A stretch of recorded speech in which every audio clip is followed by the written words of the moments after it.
England have just released their team for their final Six Nations match of the year against France.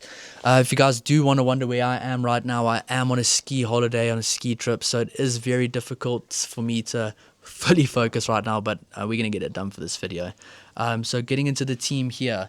Number 1, they've gone for Ellis Genge. Number 2, Jamie George. Number 3, Joe Hayes. Number 4, Murray Itoje. Number 5, Alex Coles. Number 6, Ollie Chessum at number 6. Number 7, Guy Pepper. Number 8, Ben Earl. Number 9, Ben Spencer. Number 10, Finn Smith. Number 11, Caden Murley. Number 12, Seb Atkinson. Number 13, Tommy Freeman. Number 14, Tom Roebuck. Number 15, Elliot Daly again. Number 16, Luke Cowan-Dickey. Number 17, Bevan Rodd. Number 18, Trevor Davison. Number 19, Chandler Cunningham South. Number 20, Sam Underhill. Number 21, Henry Pollock. Number 22, Jack van Portfleet.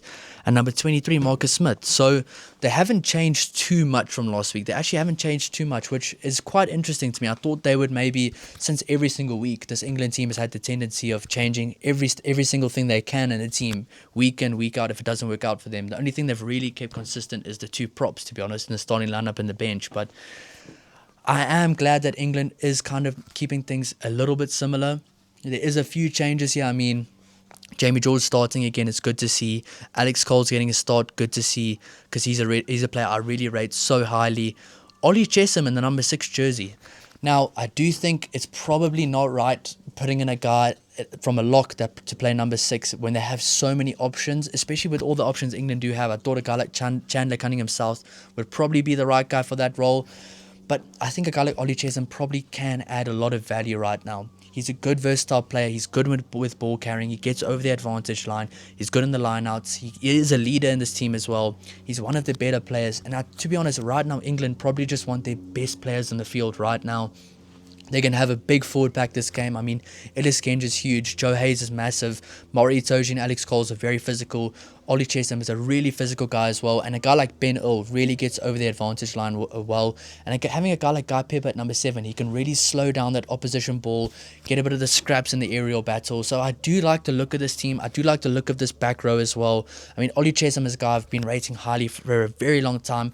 And if I was to choose their best players right now, especially in a starting team, Itoje, Coles, and Chessum would all be there. So to have them all in the field at the same time is really going to boost this England team, going to add some size to the forward pack, some weight in the scrum battle. It's going to help a guy like Ellis Genge and Joe Hayes that have been scrumming quite well, to be honest. I mean, they probably are going to target the scrum battle this week. So having guys like Ollie Chessum, Alex Coles and Murray Itoje in the same forward pack will just add that extra weight, that extra power that they might need going forward this week against a very strong, but also a much changed France team as well.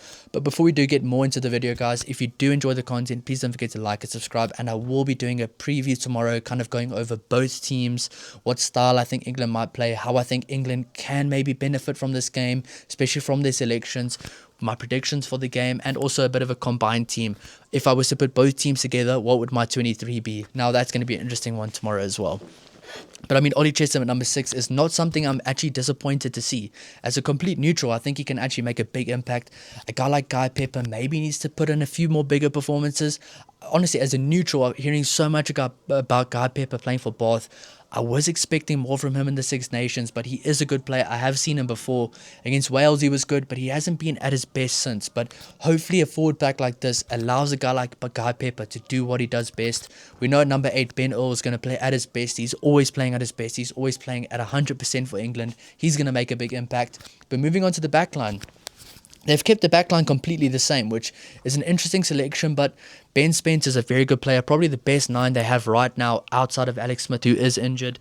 Finn Smith had some good moments, some bad moments, but especially as a young 10, if you're just going to play him for one game and then drop him the next game, that's going to be absolutely detrimental to his confidence. So seeing a guy like Finn Smith at number 10 probably is a good call for him right now. Is he the guy for England for the next World Cup for 2027? I don't know. I probably think it is George Ford if you were to choose a guy right now. I think, honestly, for selections for England right now, they're all over the show. Probably just trying to figure a few things out right now, get a few good results, because it does look like a dire situation right now in England rugby. But if you look at the overall picture, they won 12 games in a row before this, and now recently they haven't kept any consistency with the selections. They've lost a game, they've changed things up, they've lost another game, they've changed things up again, where if they're probably just stuck with the same team that started the tournament, or without injuries, as close as possible to the same team, they probably would be in a different spot right now. They probably would have won 1 or 2 extra games that I think they probably could have. But because they were changing so many things, guys weren't comfortable in their roles. They were thrown into the deep end a bit. Sorry if you can hear that. There's these sled dogs running. I don't know if you can hear them in the background, but yeah, doing this on a ski holiday, absolutely grateful for it, and still going to really dive into the rugby because we love it. Finn Smith at number 10. I'm glad to see him there from a confidence perspective from him. I don't think he is the guy right now for the World Cup for England. I do think it's George Ford, but if he can prove a guy like me wrong or the selectors wrong, he has the opportunity to do it right now against France. If he has a big game, if he has a massive performance, a good performance, he probably can cement himself as the number 10 going forward because he's been awesome for Northampton. They've been successful, so he is showing those signs that he can be a consistent, successful fly half. Moving on to the wings, Caden Murley was absolutely awesome last week. He's a guy I've liked for a very long time. He's going to get stuck in physically. He's a high percentage player. He doesn't make many mistakes either. And he just played with a lot of confidence, a lot of physicality, and that was really good to see. He works off his wing very well. He has a high work rate. So a guy like him has to be rewarded with another start, especially right now. Other wing, Tom Roebuck, wasn't as good last week, but he's been all right throughout the tournament. I do think when a guy like Emmanuel Faye-Waboso comes back, they're going to have a lot more options on the wing.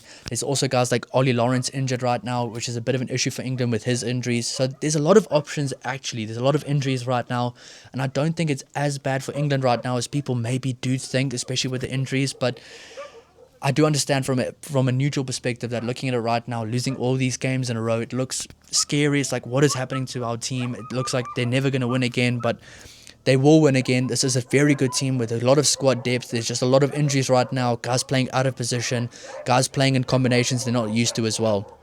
So I think Tom Roebuck probably won't be there when it's the full strength team, but he's a good, solid guy to have there right now. Then number 12 and number 13, giving Seb Atkinson and Tommy Freeman another go. Tommy Freeman's been absolutely awesome this whole tournament. I do prefer him in the number 14 jersey and probably with the full strength team with Emmanuel Faye-Waboso at number 11. But right now with the options they do have, he's probably the best guy to have at number 13. Seb Atkinson's a young, inexperienced, exciting player that can add a lot of value. So they definitely do see stuff there that they do like from them. So I do like that centre combination. They're going to be thrown into the deep end once again in Paris with France bouncing back from a massive loss, a big defeat for them, which probably is the worst timing possible for England right now to play France after they are going to probably try to get revenge for last week's loss and try to win the Six Nations. So if England can have a close game this week or even win, it's going to be absolutely huge for them. I don't expect them to win, especially with the France team that's going to be battling back with a lot of motivation as well. But this is a big test for England, especially when it comes to a mindset standpoint. Where is this team mentally? Can they now show a big performance after a few very poor performances?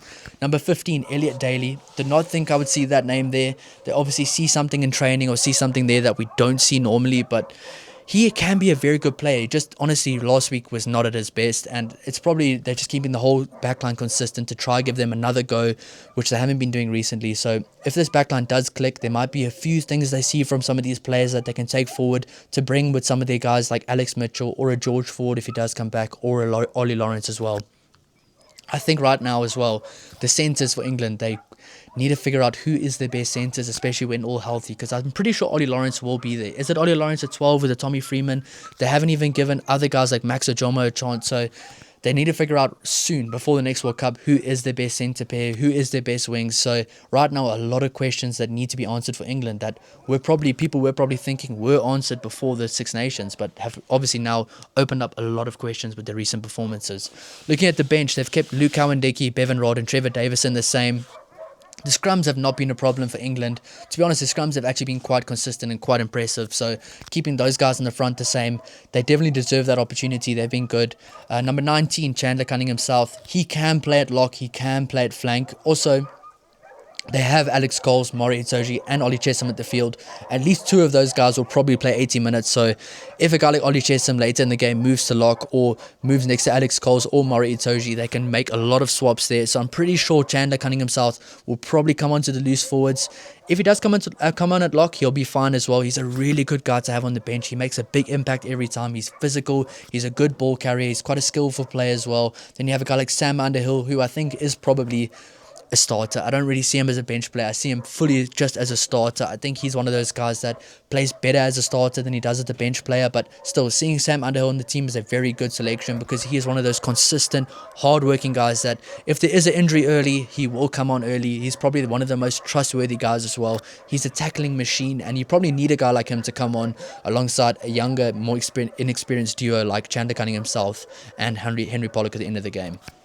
Number 21, Henry Pollock. He's probably going to get a few boos when he comes on. We know the France fans don't like him that much, but he's a good player. He's earned his right to be in this team, especially from the bench. He plays well off the bench. He plays well in the second half. He's a very good impact player. I'm excited to see how he goes. As a neutral, as a guy that supports South Africa as well, I like Henry Pollock as a player, and I really can't wait to see how he gets on the field against France this weekend. Now, number 22, Jack van Poortvliet, a guy that I think is a better bench player than a starter. I'm glad to see Ben Spencer starting again to get some more game time, because I do think going forward, especially into the 2027 World Cup, Alex Mitchell and Ben Spencer probably are the two main guys there at number 9. I think Jack van Poortvliet, especially going into 2031, will probably have a much bigger role to play in this team, especially alongside Marcus Smith, who's at number 23 as well. But right now, Jack van Poortvliet is a good bench player. He's a good attacking threat, and especially when the game does get loose, maybe a bit more fast-paced, especially if they even have a lead as well, he's the perfect guy to bring on and to close a game out, or to try get a quick try, or just to try bring on a bit of energy to make something happen, or to try break the game a bit. Number 23, Marcus Smith. He's been good in the number 23 jersey. I would have liked to see him at least get one starting opportunity. Unfortunately, he didn't, but he is the number 23 guy right now for England. If I'm thinking of some other teams that probably had some similar players, I'm thinking of a Damian Willemse for South Africa. There was other guys as well. Israel Dag back in the day for England as well played a good role like that. Gitto as well for Australia played a role like that as well. So playing in the number 23 jersey is a very important role to play in these teams. And I think he right now probably is the best guy to play in the number 23 jersey for England. And I think he can add a lot of value coming off the bench. But overall, it's a good team. I'm happy with the forward pack from a neutral perspective. I think England's forward pack looks very strong. Just the backline. I think the backline might be where France does get a lot of success. But right now, with all the injuries, what can England do? They can't really do much. They have to give guys opportunities that are inexperienced. They have to try to see who is their best players going forward. Honestly, it could go from bad to worse this week for England. I do see France bouncing back quite heavily, but I'll cover that all in the preview. It can either be a very good game, a very successful game for England, or they could lose by 20 plus points. So that's just how I see the game going. Not much confidence in this team looking at it from a neutral perspective, but there's some things to be excited about. So if you guys do enjoy the content, please don't forget to like and subscribe, and I'll see you in the next one. Cheers.